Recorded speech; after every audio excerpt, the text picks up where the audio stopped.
Matthew chapter 18, New International Version.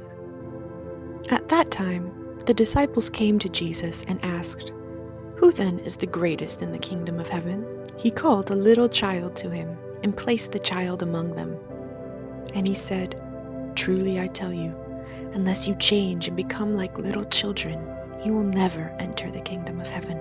Therefore, whoever takes the lowly position of this child is the greatest in the kingdom of heaven. And whoever welcomes one such child in my name welcomes me. If anyone causes one of these little ones, those who believe in me, to stumble, it would be better for them to have a large millstone hung around their neck and to be drowned in the depths of the sea.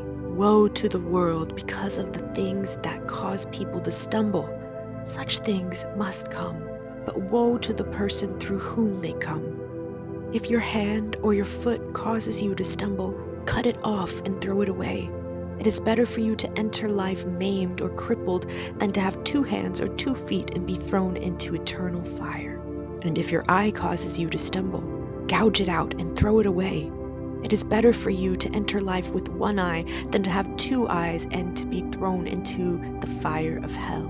See that you do not despise one of these little ones, for I tell you that their angels in heaven always see the face of my Father in heaven. What do you think? If a man owns 100 sheep and one of them wanders away, will he not leave the 99 on the hills and go to look for the one that wandered off? And if he finds it, truly I tell you, he is happier about that 1 sheep than about the 99 that did not wander off. In the same way, your Father in heaven is not willing that any of these little ones should perish. If your brother or sister sins, go and point out their fault, just between the 2 of you. If they listen to you, you have won them over. But if they will not listen, take 1 or 2 others along, so that every matter may be established by the testimony of 2 or 3 witnesses. If they still refuse to listen, tell it to the church.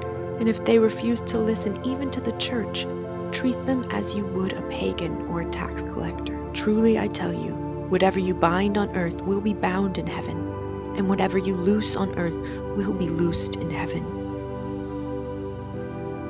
Again, truly I tell you that if 2 of you on earth agree about anything they ask for, it will be done for them by my Father in heaven. For where 2 or 3 gather in my name, there I am with them."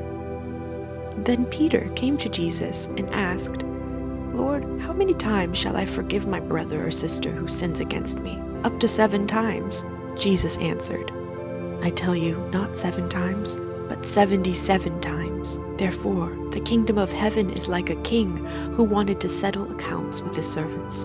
As he began the settlement, a man who owed him 10,000 bags of gold was brought to him. Since he was not able to pay, the master ordered that he and his wife and his children and all that he had be sold to repay the debt. At this, the servant fell on his knees before him. "Be patient with me," he begged, "and I will pay back everything." The servant's master took pity on him, canceled the debt, and let him go. But when that servant went out, he found one of his fellow servants who owed him 100 silver coins. He grabbed him and began to choke him. "Pay back what you owe me," he demanded. His fellow servant fell to his knees and begged him, "Be patient with me, and I will pay it back." But he refused. Instead, he went off and had the man thrown into prison until he could pay the debt.